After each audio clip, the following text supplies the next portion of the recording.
नमस्कार, जनता टीवी देख रहे हैं आप। आपके साथ मैं हूं अंजलि भंडारी। बात करेंगे देवभूमि उत्तराखंड की। सबसे पहले रुख 2 मिनट में 10 बड़ी खबरों की और फटाफट अंदाज में। देहरादून में मूल निवास स्वाभिमान महारैली के बाद अब बीजेपी प्रदेश अध्यक्ष महेंद्र भट्ट का बयान। राजनीतिक दलों पर लोगों को भ्रमित करने का लगा आरोप। बोले संघर्ष समिति बन रही राजनीतिक मंच। हल्द्वानी में गौला संघर्ष समिति ने किया प्रदर्शन। गौला नदी में खनन कार्य निजी हाथों में देने पर जताई नाराजगी। पुलिस ने जुलूस निकालने से रोका। मसूरी में अंतर्राष्ट्रीय फिल्म महोत्सव का शुभारंभ। महोत्सव के पहले दिन गंगा नदी पर बनी डॉक्यूमेंट्री का प्रदर्शन। प्रदेश में सिनेमा को बढ़ावा देने का है फिल्म महोत्सव का उद्देश्य। मसूरी में लंडौर मेले का हुआ आयोजन। चित्रकला प्रतियोगिता का किया गया आयोजन। साथ ही बड़ी संख्या में बच्चों ने किया प्रतिभाग। क्रिसमस और न्यू ईयर के जश्न के बीच भारी संख्या में पर्यटक पहुंचे। रामनगर के कॉर्बेट पार्क 70% फुल हो चुके हैं। सभी रिजॉर्ट्स पर्यटन कारोबारियों में खुशी की लहर। देहरादून में फेस्टिव सीजन पर पुलिस प्रशासन अलर्ट। सुरक्षा के किए गए पुख्ता इंतजाम। यातायात में नहीं होगी लोगों को परेशानी। रामनगर में तेज रफ्तार का कहर। ट्रक ने स्कूटी में मारी टक्कर। हादसे में युवक की मौत। रामनगर में नहर में शव मिलने से मचा हड़कंप। परिजनों ने जताई हत्या की आशंका। मामले की जांच में जुटी पुलिस। उत्तरकाशी में पुलिस को मिली कामयाबी। 914 ग्राम चरस के साथ एक और तस्कर किया गिरफ्तार। ड्रग्स फ्री देवभूमि के तहत की गई बड़ी कार्रवाई। पहाड़ों पर बर्फबारी के चलते बनी रहेगी सुबह शाम ठिठुरन। मैदानी इलाकों में पारे में मामूली गिरावट की संभावना। आज मौसम रहेगा शुष्क।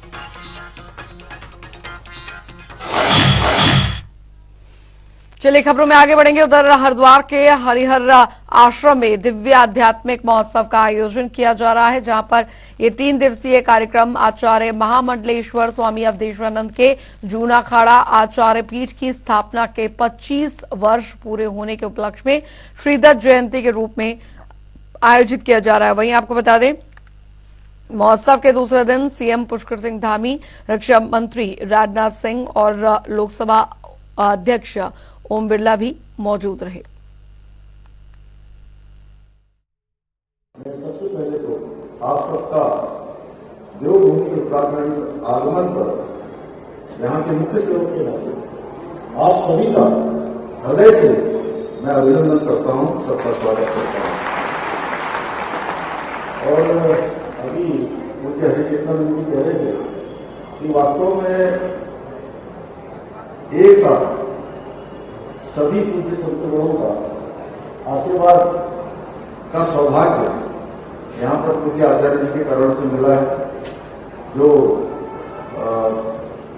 बहुत मुश्किल होता है कि एक साथ सारे पूज्य संतगणों ने अपने को राष्ट्र को और समाज को समर्पित किया है, देश को समर्पित किया है। सबका आशीर्वाद एक साथ मिल रहा है। मेरा सौभाग्य है कि मैं आप सबके बीच में आने का अवसर मिला है और निश्चित रूप से आप सभी के बीच में आकर आपकी आभा और ऊर्जा हमेशा मेरे मन मस्तिष्क और अधिक जागृत करने का काम और अधिक ऊर्जा प्रदान करने का काम हमेशा होता रहा है और आज भी हो रहा है। दिव्य आध्यात्मिक महोत्सव है। मैं समझता हूं कोई भी आध्यात्मिक महोत्सव हो, वह महोत्सव दिव्य होता ही है। और वैसे इस कार्यक्रम में जब मैं सीधे प्रवेश कर रहा था मंच पर, तभी इस कार्यक्रम की दिव्यता का मुझे एहसास हो रहा था।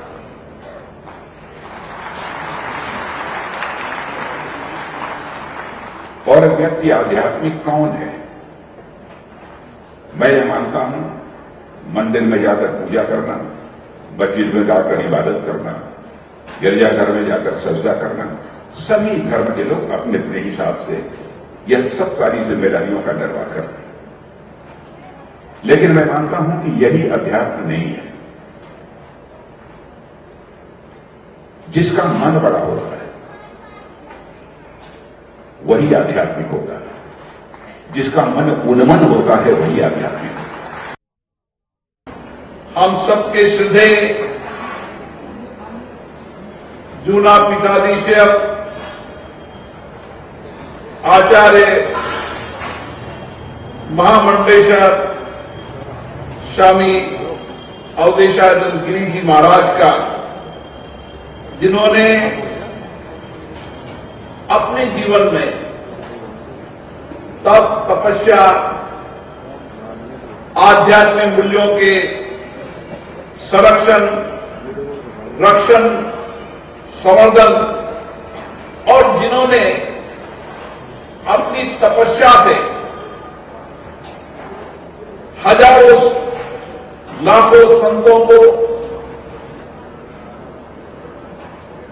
साधु की दीक्षा दी और श्रेष्ठ परंपराओं को पहुंचाने के लिए देश और दुनिया में उन्होंने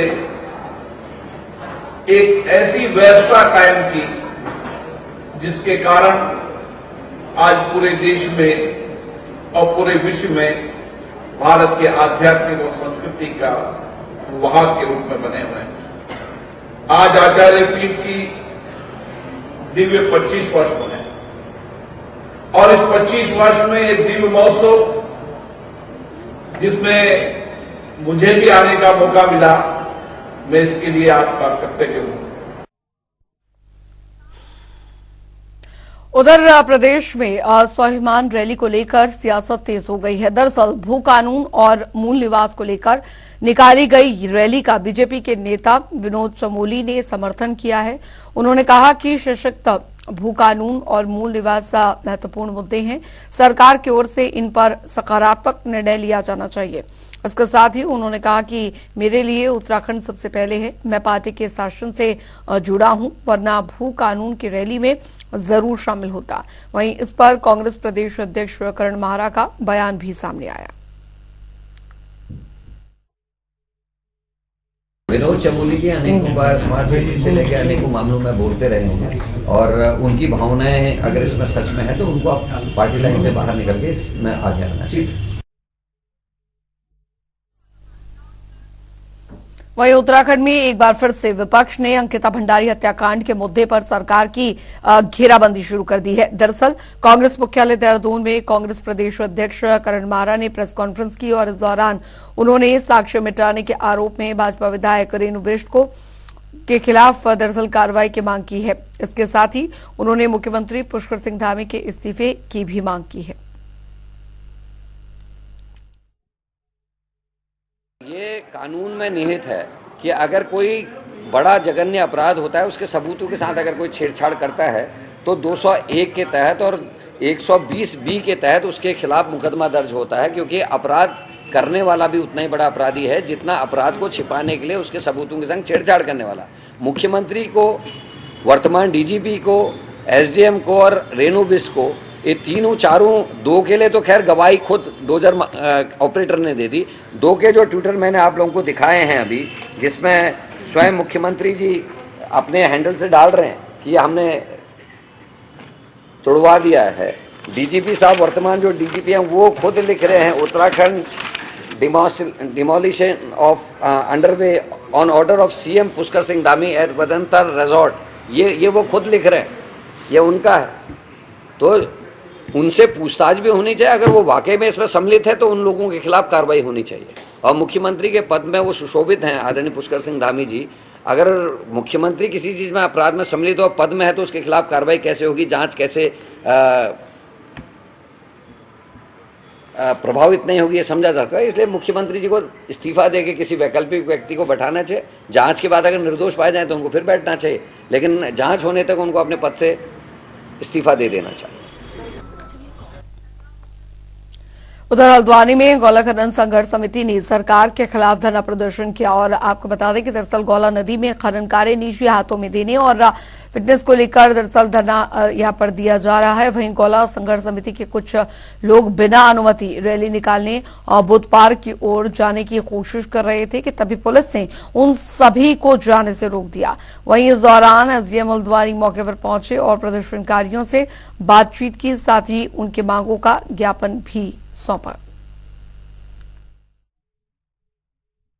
वो रैली की थी, लेकिन अभी 5-10 मिनट पहले प्रशासन सारा इकट्ठा हो गया है। यहाँ पर पुलिस फोर्स लगा दी गई है, बैरिकेड लगा दी गई है और हमसे ये बोला जा रहा है कि आप रैली की शक्ल में नहीं जाओगे, एक एक दो करके चले जाओ। लगातार हम प्रदर्शन करेंगे, यहाँ से हम जुलूस लेके जाएंगे और हमें जो बुद्ध पार्क में जाना है, शासन प्रशासन जो है अपने बिल्कुल हिटलरशाही पे उतर गया है। लोकतंत्र के अंदर ऐसा नहीं होता है और हमें हमारे बुद्ध पार्क तक जाने दे जुलूस लेके, वहाँ पे जो भी हमारे लोग बैठे हम अपनी बात रखेंगे वहाँ। और ये जो है गोला प्राइवेट और फिटनेस प्राइवेट में गई है, इसको लेकर हमारा विरोध है। देखिए, जो गौला संघर्ष समिति के इंदिरा नगर गेट के कुछ लोग थे, बिना अनुमति के जुलूस के शक्ल में यहाँ पे आए, तो इनको वनभूलपुरा के पास रोक दिया गया है और यहीं पर को इनका ज्ञापन लेकर के इनके समस्याओं के समाधान के लिए प्रयास करने का आश्वासन दिया गया। उधर हाल ही में उच्च शिक्षा परिषद में बीजेपी के वरिष्ठ नेता देवेंद्र भसीन को उपाध्यक्ष बनाया गया। वहीं आपको बता दें कि प्रदेश में उच्च शिक्षा को लेकर भाजपा के वरिष्ठ नेता देवेंद्र भसीन ने कहा कि जिस तरह से स्कूली शिक्षा के लिए उत्तराखंड मशहूर है, उसी तरह उच्च शिक्षा में भी राज्य का नाम मशहूर करने के लिए वे काम करेंगे। वर्तमान में माननीय मुख्यमंत्री श्री पुष्कर सिंह धामी जी और उच्च शिक्षा मंत्री डॉक्टर धन सिंह रावत जी के नेतृत्व में प्रदेश में उच्च शिक्षा का विकास हो रहा है। अब मुझे उत्तराखंड राज्य उच्च शिक्षा उन्नयन समिति का उपाध्यक्ष बनाया गया है, तो मैं इस योगदान में अपना भी योगदान देना चाहूँगा। और मेरे मन में कल्पना जरूर है कि जिस प्रकार से प्रदेश की स्कूली शिक्षा का पूरे देश के अंदर एक नाम है, देश के बाहर नाम है, उसी प्रकार से उच्च शिक्षा के बारे में भी एक वातावरण बने और इसमें बहुत ज़रूरी है कि हम इसके लिए और आगे कार्य करें और माननीय मुख्यमंत्री जी के और उच्च शिक्षा मंत्री जी के कामों को गति दें। इसमें दो बातें मैं जरूर जोड़ना चाहता हूं कि जो माननीय प्रधानमंत्री श्री नरेंद्र मोदी जी ने देश को नई शिक्षा नीति दी है, उसका उत्तराखंड में लागू कर दिया गया है। अब ये देखने की स्थिति है कि इसको सही ढंग से जो है सभी जो महाविद्यालय हैं और विश्वविद्यालय हैं वे इसको अपना रहे हैं, लेकिन सही ढंग से लागू भी करें। उधर मसूरी अंतर्राष्ट्रीय फिल्म महोत्सव का आगाज हो चुका है। महोत्सव के पहले दिन गंगा नदी पर डॉक्यूमेंट्री को प्रदर्शित किया गया। डॉक्यूमेंट्री में गंगा नदी की सांस्कृतिक और अमूर्त विरासत के साथ ही गंगा के आसपास रहने वाले समुदायों के पहलुओं का भी एक रोचक जो है विवरण पेश किया गया। वहीं आपको बता दें कि फिल्म फेस्टिवल के निर्देशक और आयोजक गोपाला कृष्णा ने बताया कि फिल्म फेस्टिवल का उद्देश्य उत्तराखंड और गढ़वाल क्षेत्र में सिनेमा को प्रोत्साहित करने से है। मसूरी इंटरनेशनल फिल्म फेस्टिवल जो आयोजित हो रहा है मसूरी में, इसमें आज ये फिल्म गंगा कथा दिखाई गई। ये 4 फिल्म हैं, दरअसल 4 फिल्म डॉक्यूमेंट्री फिल्म्स हैं और ये एक सीरीज़ है जो नमामि गंगे या national mission for clean Ganga ने बनवाई है, जिसमें हमने गंगा के दोनों तटों पर जो हेरिटेज है, जो विरासत है, उसको दिखाने की कोशिश की गई है। जो पहली फिल्म है वो गंगा के दर्शन शास्त्र और गंगा का जो महत्व है उसके बारे में है, और दूसरी फिल्म गंगा के दोनों तटों पर जो इमारतें हैं, जो बिल्ट हेरिटेज है, उसके बारे में है। और फिर एक फिल्म है नेचुरल हेरिटेज पे, जो प्रकृति गंगा के तटों पे हमें मिलती है, जो वन्य जीव हैं, जो घास हैं, पेड़ हैं, जंगल हैं, उसके ऊपर है। और जो आखिरी फिल्म है वो अमूर्त विरासत जो गंगा की है। तो मसूरी के लंढौर मेले में दरअसल दूसरे दिन भी बड़ी संख्या में पर्यटक मेले में पहुंचे, जहां पर उन्होंने मेले का जमकर आनंद लिया। साथ ही स्थानीय और पहाड़ी उत्पादों की जमकर खरीदारी भी की। वहीं मेले में रोटरी क्लब की ओर से स्थानीय बच्चों के बीच चित्रकला प्रतियोगिता का आयोजन किया गया, जिसमें बड़ी संख्या में बच्चों ने प्रतिभाग लिया। ये 9th एडिशन है लैंडोर मेले का, 9वां साल है। अगले साल हम कोशिश करेंगे इसको थोड़ा और बड़ा करें। इस मेले का मेन ऑब्जेक्टिव ये रहता है कि यहाँ के जो लोकल क्राफ्ट्स हैं, आर्टिस्ट हैं, फार्मर्स हैं, उनको एक शोकेस करने का मौका मिले। तो रफली हम लोग ने 8-9 स्टॉल्स से शुरू करा था। आज हमारे पास 35 स्टॉल्स के आसपास हैं। ज़्यादातर लोग देहरादून से हैं, कुछ मसराना से, आसपास के गांव से हैं जो अपने गर्म कपड़े, शॉलें ये सब भी लगाते हैं, और गढ़वाली खाना, थोड़ा लोकल फूड हम यहाँ पर प्रमोट करने की कोशिश करते हैं हर साल। आइडिया ये रहता है कि मेले के साथ साथ कुछ ऐसी एक्टिविटीज़ हों कि जो हर एज ग्रुप को सूट करें, बूढ़ों से लेकर बच्चों तक। तो उनके लिए हमारे पास एक Landour canvas nature and wild life art competition होता है, जो रोटरी क्लब इस वक्त हमारे सहयोग कर रहा है उसको करने में, और मिस्टर रजत अग्रवाल। ये बच्चों के लिए है, 6 साल से लेकर 13 साल 14 साल तक के बच्चों के लिए, जो केलॉग्स मेमोरियल चर्च पे है। इसके अलावा हम यहाँ नेचर एक्टिविटीज़ और आउटडोर एक्टिविटीज़ प्रमोट करने का काफ़ी हमारा मोटिव रहता है इस इवेंट के थ्रू, ताकि लोग यहाँ की ब्यूटी देखें। उधर देहरादून में क्रिसमस और न्यू ईयर को लेकर पुलिस प्रशासन ने सुरक्षा के पुख्ता इंतजाम की तैयारियां शुरू कर दी हैं, जिसको लेकर एसएसपी अजय सिंह ने कहा कि किसी प्रकार की यातायात में दिक्कत ना हो सके, इसके लिए रूट पहले से डाइवर्ट कर दिए जाएंगे। साथ ही कहा कि हमारा फोकस मसूरी मॉल रोड में दरअसल रहेगा, जहां पर पहले से ही बुकिंग कर ली जाती है। से त्योहार का सीजन शुरू होता है, नए साल का आगाज भी शुरू हो चुका है। ऑलमोस्ट देख रहे हैं टूरिस्ट भारी संख्या में यहाँ पर आ रहे हैं। होटल वगैरह जो माल रोड, मसूरी, हर जगह जो भी है उत्तराखंड में सब है, और देखा जाए खासकर देहरादून में भी सभी जगह बुकिंग है। तो तैयारी हमारी खासकर फोकस हमारा माल रोड है, मसूरी का एरिया है, रोड है, ट्रैफिक है, डाइवर्जन अच्छे से हो जाए उसके लिए हमने रखा है। टूरिस्ट को ज़्यादा दिक्कत ना हो, पहले से ही डाइवर्ट हो जाए, एयरपोर्ट से आए लोग डाइवर्ट होकर सीधे आउटर बाहर निकल के मसूरी पहुँच जाए। तो सारी व्यवस्था की गई है, और सेक्टर वाइज, जोन वाइज इसमें ड्यूटी लगाई गई है, जिससे कि किसी जोन सेक्टर में कोई दिक्कत आती है तो तत्काल पुलिस अटेंड करते हैं। उधर आपको बता दें कि क्रिसमस और न्यू ईयर को लेकर जिम कॉर्बेट नेशनल पार्क के सभी पर्यटन जोन्स फुल हो चुके हैं। कॉर्बेट के आसपास के रिजॉर्ट्स भी 25 दिसंबर से 1 जनवरी तक लगभग 70% फुल हो चुके हैं, जिससे कि पर्यटन कारोबारियों में खुशी की लहर है। कॉर्बेट पार्क आने वाले पर्यटकों ने बताया कि वे लंबे समय से वो यहां आ रहे हैं, और यहाँ की जैव विविधता, जंगलों के बीच बने इन रिजॉर्ट्स में न्यू ईयर मनाते हैं, जो कि अपने आप में रोमांचित है। जी हम थर्ड टाइम आ रहे हैं यहाँ, काफी अच्छा रिव्यू है। हम जो कभी new year, specially new year के लिए आए हैं, तो थर्ड टाइम में हम लास्ट ईयर भी आए थे, तो हमें काफी अच्छा लगा यहाँ पे। नमस्कार, मेरा नाम मोनिका है, मैं बैनियन रिट्रीट में रिजॉर्ट मैनेजर हूँ। देखिए हमारी तैयारी पूरी चल रही है न्यू ईयर और क्रिसमस को लेके। क्रिसमस का तो हमारा ऑलमोस्ट सोल्ड आउट ही है, हमारा 80-90% हमारे रूम लग चुके हैं यहाँ पर, और न्यू ईयर की भी काफी अच्छी बुकिंग आ रही है। जो पर्यटक है काफी वो अपना यहाँ पर देख रहे हैं, हमारी बुकिंग के लिए कॉल्स भी आ रही हैं, और 70% तक हमारा होटल लग चुका है। हम लोग ने एक अच्छा पैकेज भी बना रखा है, जिसमें हम लोग बोनफायर दे रहे हैं। कुछ हमारे पास एक्टिविटीज भी हैं, जैसे जिप लाइन वगैरह, ये सारी चीजें भी हम लोग पैकेज में इंक्लूड कर रहे हैं।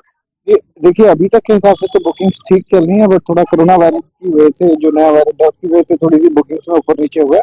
बट उम्मीद करते हैं कि जिस तरीके से सरकार और सब लोगों की पॉलिसी है, हम लोग अपना पर्यटन सीजन अच्छी तरह करेंगे। देखिए क्रिसमस और 31st को लेके कॉर्बेट टाइगर रिजर्व में काफी ज्यादा रश रहता है, काफी ज्यादा पर्यटक आते हैं। तो टाइगर रिजर्व में इन पर्यटकों की आड़ में कोई अवैध गतिविधियों को अंजाम देने के लिए इंसान आए, तो उसके लिए भी हमारी व्यवस्थाएं पूरी हैं। इसके लिए संयुक्त गश्त की जा रही है लगते हुए डिवीजन से, और जो हमारी दक्षिणी सीमा है अत्यंत संवेदनशील है, इसमें विशेष रूप से गश्त की जा रही है। उधर एरो एडवेंचर टूरिज्म को बढ़ावा देने के लिए दरअसल हरिद्वार में बनाए जा रहे जायरोकॉप्टर के रनवे का काम फिलहाल रोक दिया गया है। यूपी सिंचाई विभाग ने दरअसल बैरागी कैंप स्थित जमीन को अपना बताते हुए जिला प्रशासन को काम रुकवाने के लिए पत्र भेजा। इसके बाद रनवे बनाने का काम फिलहाल धीमा पड़ गया है। 15 जनवरी से जायरोकॉप्टर फ्लाइंग को विधिवत रूप से शुरू करने की योजना थी। हालांकि जिला पर्यटन अधिकारी का कहना यह है कि रनवे के लिए अस्थायी निर्माण किया जा रहा है, और इससे यूपी सिंचाई विभाग को कोई भी नुकसान नहीं होगा। ये अस्थायी पूरा स्पॉट बना दिया गया है। उसमें हमें 200 वर्ग मीटर की चौड़ाई और 1200 वर्ग मीटर की लंबाई का हमें स्पॉट मिला हुआ है, और उस पर जो है अभी अस्थायी रूप से बनाया गया है, उसका ट्रायल हुआ है, और इस पर जो है उच्च स्तर से, चूँकि उस पूरे परिक्षेत्र के बाढ़ परिक्षेत्राधिकारी जिलाधिकारी हैं, उनके द्वारा अनुमति दी गई है। इनके सिंचाई विभाग के स्तर से उप राजस्व अधिकारी से एक पत्रालेख निर्माण इकाई को गया था, उसका जो है जवाब जिलाधिकारी स्तर से उनको भेज दिया गया। चलिए इसी के साथ उत्तराखंड की खबरों में अभी के लिए फिलहाल इतना ही। वक्त एक छोटे से ब्रेक का।